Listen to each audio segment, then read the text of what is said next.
So ఎవరికైనా దీనికి సంబంధించినటువంటి ప్రశ్నలు ఉంటే మీరు అడగవచ్చు. Praise the Lord brother. ఆశ అండి.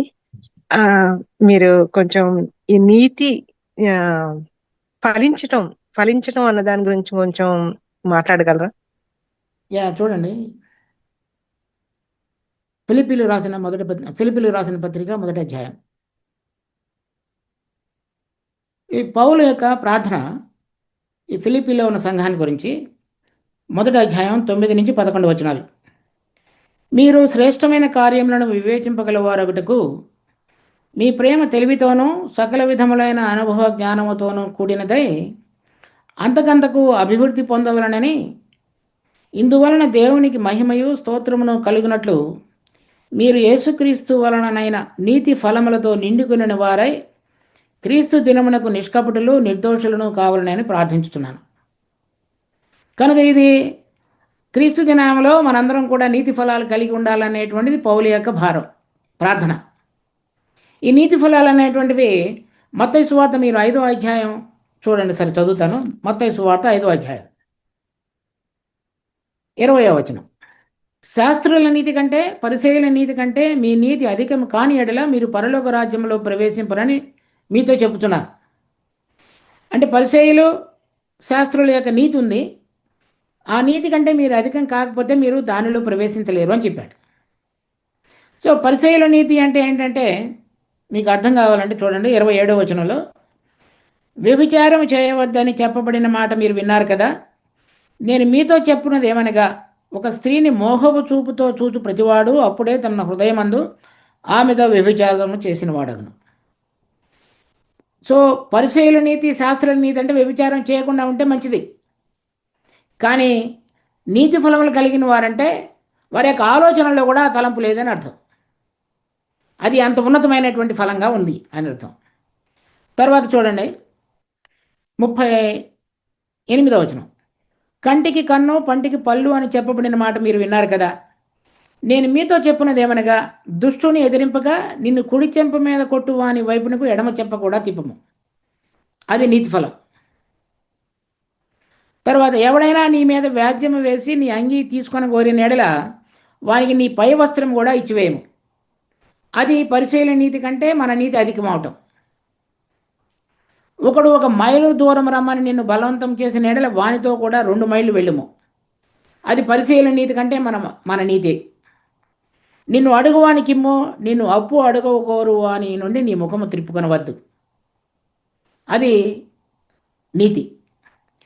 తర్వాత నీ పొరుగువాన్ని ప్రేమించి నీ శత్రువును ద్వేషించమని చెప్పబడిన మాట మీరు విన్నారు కదా, అది పరిసయ్యులు శాస్త్రుల యొక్క నీతి.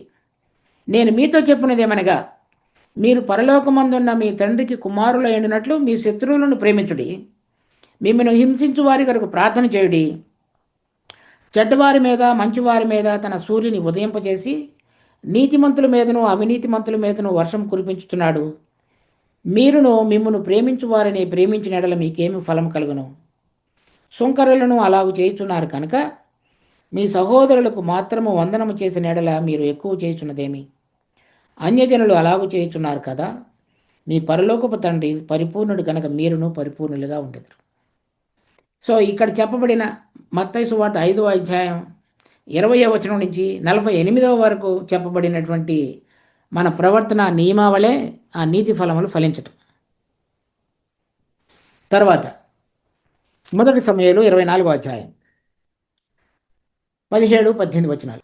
దావీదుతో ఇట్లనెను, యెహోవా నన్ను నీ చేతికి అప్పగింపగా నన్ను చంపక విడిచినందుకు ఈ దినమున నీవు నా అపకారమునకు ఉపకారం చేసిన వాడవై నా ఎడల నీకున్న ఉపకార బుద్ధిని వెల్లడి చేస్తేవి కనుక నీవు నాకంటే నీతిపరుడు. అంటే అపకారం చేయాలని కోరుకున్న వాళ్ళకి ఉపకారం చేయటం అనేటువంటిది నీతి ఫలం. తర్వాత మొదటి సమూయేలు 26వ అధ్యాయం 23వ వచనం.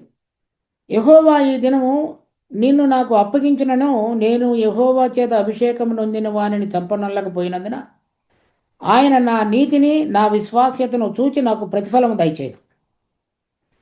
సో తనను చంపాలని చూస్తున్నటువంటి సౌలుని చంపకుండా విడిచిపెట్టడం అనేటువంటిది దేవుడు తన దృష్టిలో నీతిగా ఎంచుతాడని చెప్తున్నాడు దావీదు. కీర్తనలు 18వ అధ్యాయం 20వ వచనం. నా నీతిని బట్టి యెహోవా నాకు ప్రతిఫలం ఇచ్చెను, నా నిర్దోషత్వమును బట్టి నాకు ప్రతిఫలం ఇచ్చెను. తర్వాత 17వ అధ్యాయం 15వ వచనం. నేనైతే నీతి గలవాడనై నీ ముఖ దర్శనం చేసేదను, నేను మేల్కొన్నప్పుడు నీ స్వరూప దర్శనముతో నా ఆశను తీర్చుకుందును.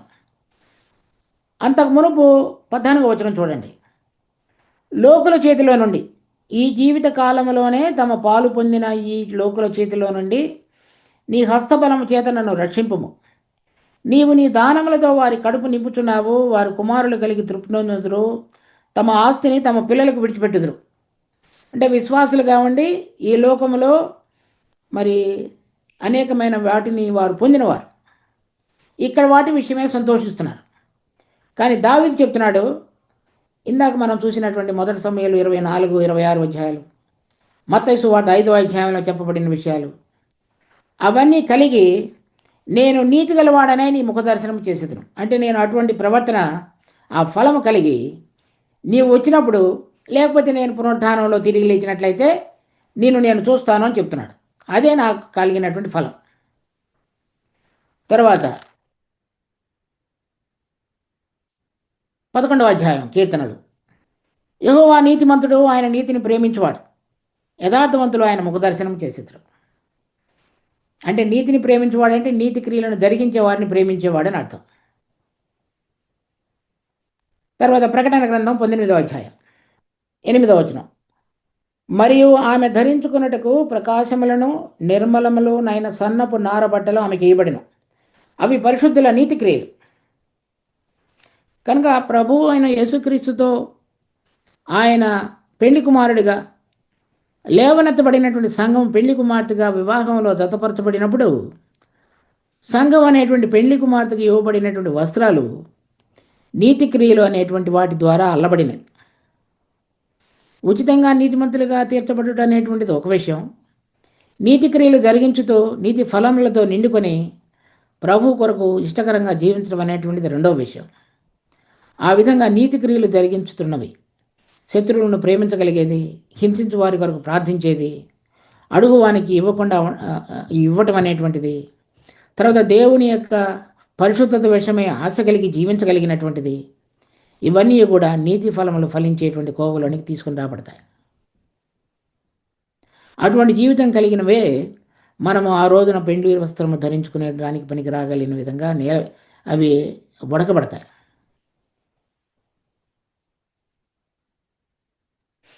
Thank you brother.